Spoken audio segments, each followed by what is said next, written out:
อยากให้ทุกคนมาลองเหยื่อของหน้าแดงราคาไม่แพงและคุณภาพดี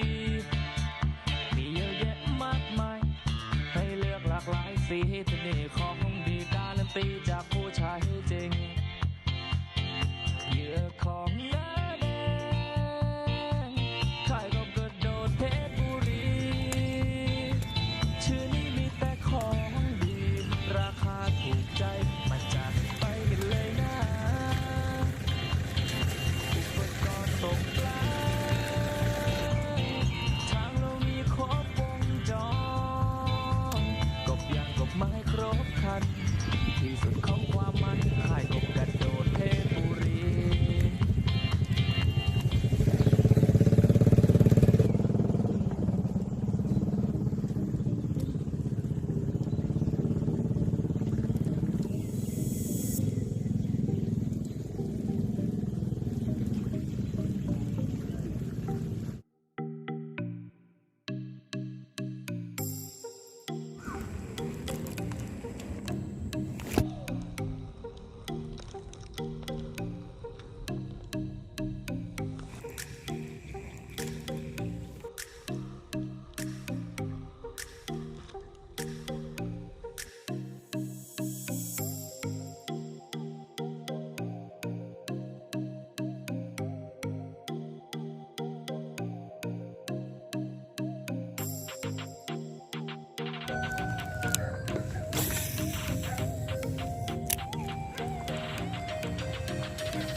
มันเป็นคลื่นนะครับตัวนี้ 3.5 เซนนะสายรัวๆลุยป่าได้สบาย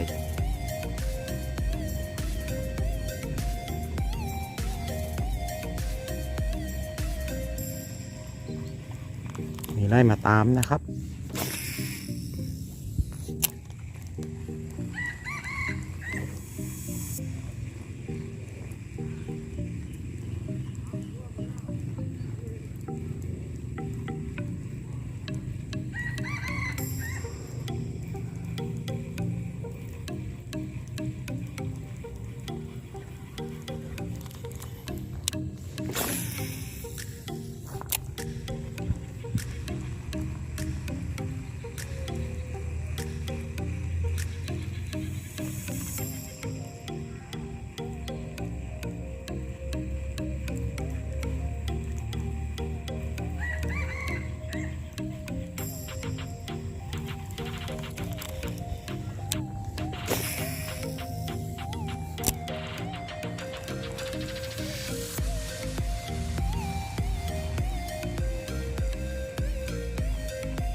อยู่แล้ว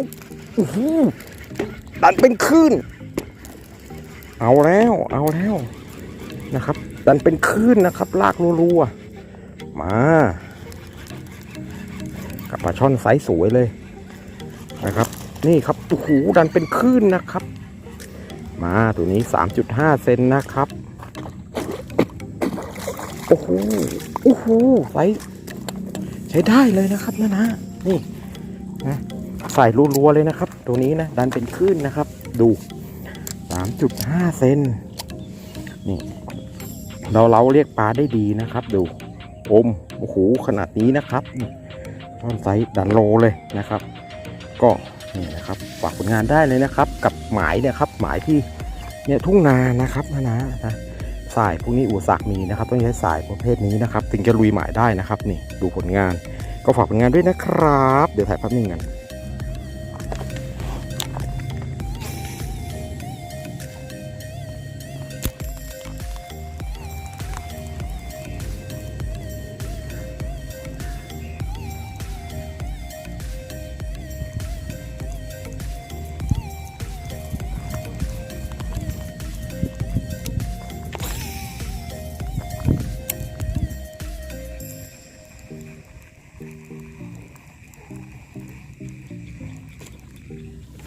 อยู่แล้วโอ้โหแต่ไม่ขึ้น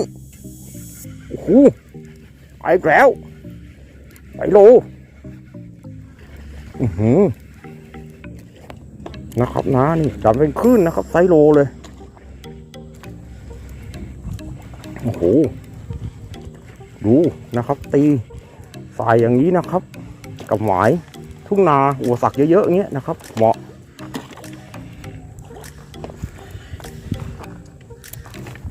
ลากมันขึ้นมานี่นะครับโอ้ได้ขึ้นไซโลอีกแล้วได้ที่2แล้วนะครับตัวนี้นะครับใส่อย่างนี้นะครับรัวๆเลย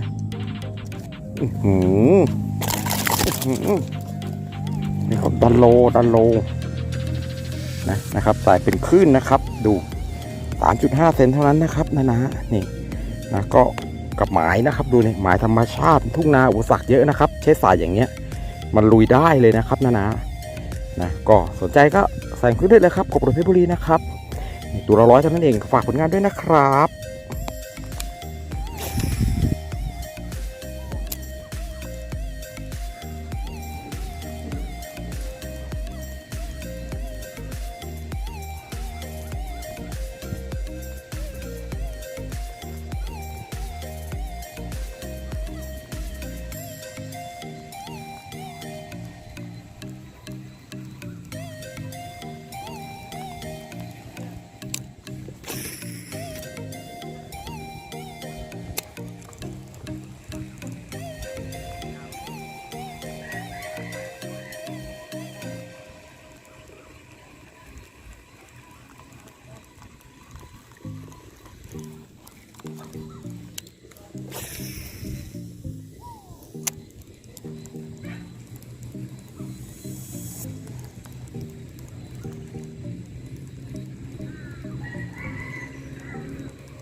อยู่แล้ว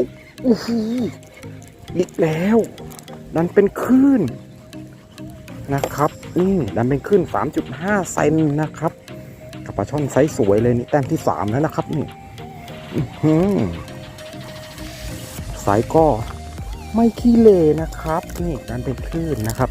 แต้มที่3แล้วไม่ขี้เหร่ด้วยนะครับได้งามๆเลยนะครับดูตีแบบเล้าๆนะครับความหมายทุ่งนานะครับไงก็ฝากผลงานด้วยนะครับนี่ดันเป็นคลื่นนะครับกบเพชรบุรีนะครับ